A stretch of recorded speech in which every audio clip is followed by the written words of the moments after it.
ఇంకా కొంతమంది ఏమంటుంటారంటే వారి భావమంతా మరొక ప్రకృతి యొక్క దృశ్యం పైన ఉంటుంటాది. और कुछ ऐसे भी लोग होते हैं जिनकी दृष्टि और भाव भौतिक चीजों पर ही केंद्रित रहते हैं. ఒక 5 మంది పిల్లల్ని పెట్టుకొని ఒక టీచరు వాళ్ళకి బోధ చేస్తూ వచ్చాడు. एक शिक्षक थे जो 5 छात्रों को पढ़ा रहे थे. ఆ టీచర్ ఇల్లు చాలా పాత ఇల్లు. इस शिक्षक का घर बड़ा पुराना था. ఇతను ఏదో అన్ని చెప్తున్నాడు, లెక్కలు చెప్తున్నాడు. वो शिक्षक बहुत सारी चीजें पढ़ा रहा था. వీళ్ళందరూ చక్కగా వింటున్నారు. छात्र बहुत ध्यान से सुन रहे थे. ఒక పిల్లవాడు ఉంటున్నాడు. उनमें से एक छात्र था. ఆ యొక్క పండితుడి ఇంటిలో నుంచి ఒక గూట్లో నుంచి ఎలక రావటము పోవటము జరుగుతుండాలి. वो छात्र ये देख रहा था कि एक चूहा बिल से बार बार बाहर आ रहा है, जा रहा है, आ रहा है, जा रहा है. కనిపెట్టాడు ఈ టీచరు. शिक्षक का ध्यान उस बच्चे की ओर गया. ఏమిట్రా నేను చెప్పిందంతా లోపల చేరిందా లేదా అని అన్నాడు. शिक्षक ने बच्चे से पूछा कि बच्चे, मैं तुम्हें बहुत सारी चीजें पढ़ा रहा हूँ, क्या तुम उन्हें समझ पाए? क्या कुछ अंदर भी गया? వాడి చింతంతా ఎలక పైన ఉంటుండాది. దీనికి జవాబు ఏం చెప్తున్నాడు? అంతా పోయింది సార్, తోక మాత్రం బయట ఉంది అన్నాడు. लेकिन वो बच्चा उस समय भी चूहे को ही देख रहा था, इसलिए उसने उत्तर दिया कि चूहा अंदर चला गया है, केवल पूंछ बाहर है.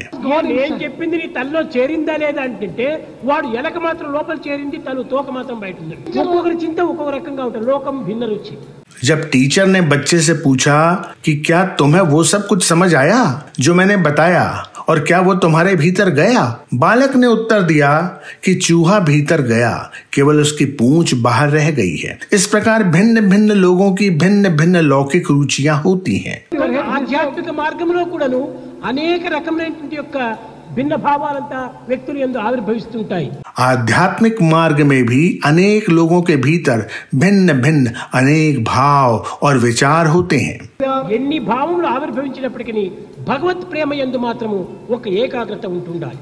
కనుక ఆ ప్రేమతత్వాన్ని మనం పెంచుకోవాలి. तुम्हारे भीतर जो कुछ भी भाव हो, लेकिन सदैव केवल भगवान के प्रेम पर ही ध्यान केंद्रित करो और अपने भीतर प्रेम तत्व को बढ़ाओ.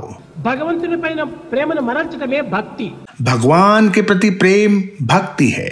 మన ప్రేమను జగత్తు పైన మరల్చడమే అభిమానం. संसार के प्रति प्रेम मोह या आसक्ति है.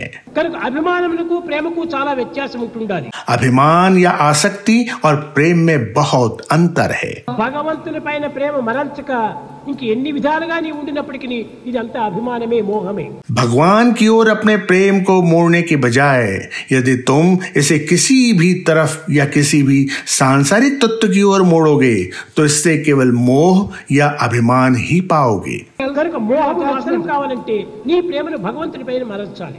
यदि तुम अपनी आसक्ति को नष्ट करना चाहते हो तो अपने प्रेम को भगवान की ओर मोड़ दो.